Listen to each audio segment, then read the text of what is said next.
Yeah, I'm excited for this one. One of the things I really love about doing this type of show is that I get to hear people's stories and how they get started. And from the stories, I find that they're so inspirational in how they get going.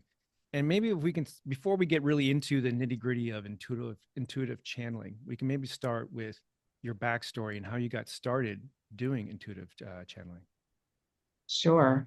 I had never heard of channeling before, so this wasn't something that I'd grown up exposed to. But when my mother was diagnosed with dementia, she was in her 50s, and she had a very much more rare type of dementia that does affect younger people. And we struggled for years just to get the proper diagnosis. And when we finally did, everything changed because then we realized this is a chronic condition and it will be the cause of her death. So it shifted our relationship in some powerful ways, but it didn't make communication easier. It made it a lot harder because, of course, with dementia, those pathways in the brain are breaking apart, and she was understanding less and less, and she was also much less able to communicate verbally clearly. So we were frustrated, both she and our relationship was suffering. So at the time, I was blessed with a best friend who channeled. And that was my first exposure to channeling. I watched her sit in circles of women and just connect to soul after soul after soul. And I thought, huh, I wonder, yes, light bulb moment, if my mom's soul would have anything to say to me, because I had lots of questions for her. So when we next got together privately, I asked all the questions of my mom's soul, and my best friend channeled them for me. And I learned what we're all about here. I learned how I can support her in her journey. I learned how I'm impeding some parts of her path. I learned how we can have more laughter and levity in our relationship. And I reconnected on a deeper level than I thought was possible. And that had the effect of completely changing how we interacted. She felt it, I felt it, and I was able to be connected with her for the remainder of her earthly lifetime. And now we have a great relationship with her on the other side. So I Wow. figured if it can change my relationship with my mother, which is complicated and sticky, then what could it do for other areas of my life? And that's when I started to learn and study how to channel for myself. Now, did you work with your best friend in this process, or did you go and study with other people, intuitive channeling and all the different stuff? Because once you get down that rabbit hole, you just like, okay, I want to learn everything, and you Absolutely. kind of go down that path, and it's like teacher after teacher. I got to learn this technique. I got to learn that. So how did it really start for you then? And maybe if you can, I don't know, if you want to name drop some people you've talked to and worked with, it's always Sure. beneficial too to the audience. Yes, yes. And I'm a big fan of taking courses and getting certifications and being trained in a variety of modalities. So yeah, I sought training. I'm also a bit type A, so I'm all about the perfectionism of things. And my a mentor who I really value is Sonia Choquette. She's a world-renowned psychic medium. Yeah. Yes, I know Sonia. Yeah, Yeah. I've loved her from the beginning. I think she was kind of the one of the original. I call her one of the OGs of the Yes, spiritual movement back in the 2000s. And yeah, I've read exactly. many of her books. Yeah, big fan of hers. Yeah. Yes, yeah. And I was reading her books before I was even interested in or knowing about channeling. I just liked her as an author, and I liked her approach to intuition. That was like the word that drew me in, was how to be more intuitive, how to trust my intuition.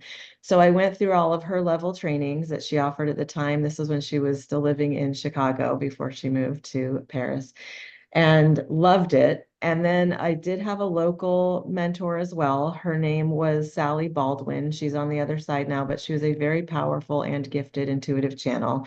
And yes, I would get together with my best friend, Jennifer Foreman. She's on the other side now as well. And she would mentor me on a beautiful, personal, loving level. And we would channel for each other. And she showed so much patience as I bounced around with my pendulum and tried to get words spelled out, and really, really worked slowly but steadily towards this goal. But I think mentorship is essential for this. And for me, finding someone whose energy I resonated with was essential.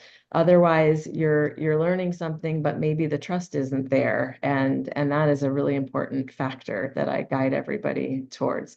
And I remember the moment that I was seeking another course, and my guides were like, that's all for you right now.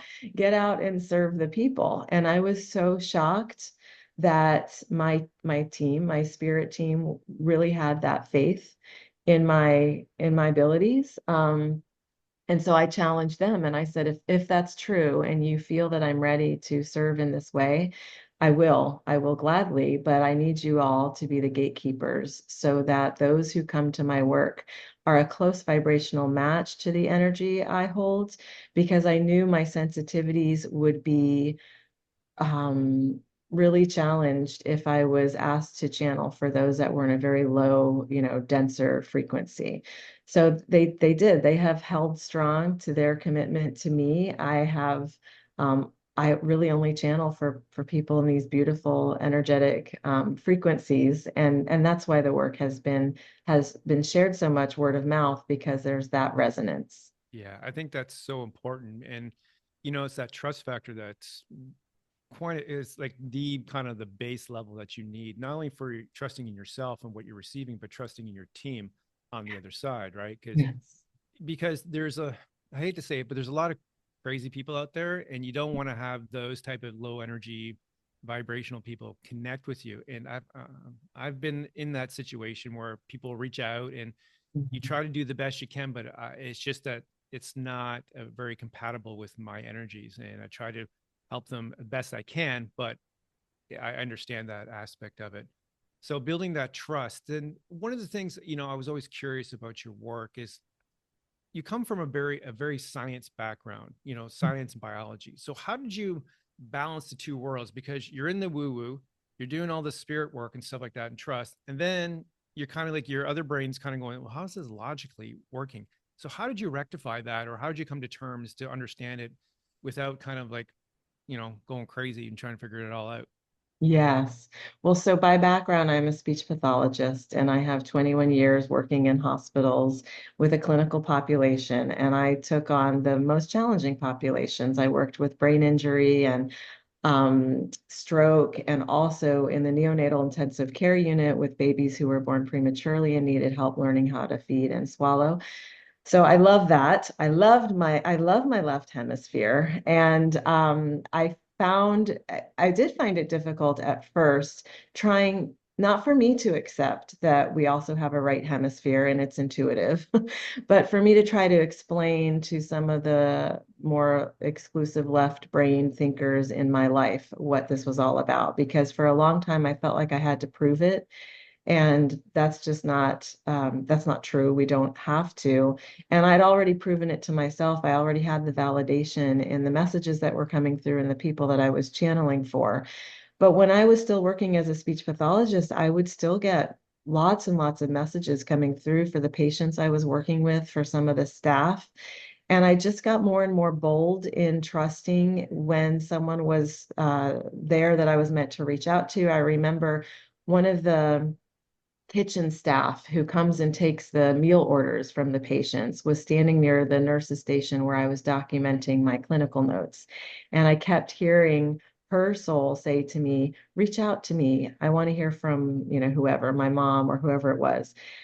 And I got, really flushed and very nervous because I was in my clinical work. And that was definitely not something that was invited in general.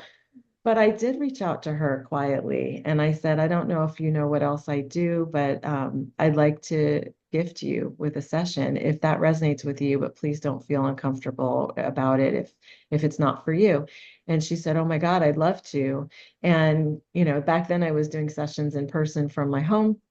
She came to my house. It was such a beautiful session. Her mother just wanted her to know that she's protected, that she has her blessing. I didn't know this, but she was contemplating moving, and it was a scary contemplation for her. And she moved. She had messaged me maybe like a year or two later saying, thank you so much. It's still resonating, all the messages from my mom. So shortly after that, I did decide to leave the clinical environment because I was finding that I was having to downshift when I crossed that threshold and leave parts of myself outside of the work. And that didn't feel, in integrity with what I wanted to do.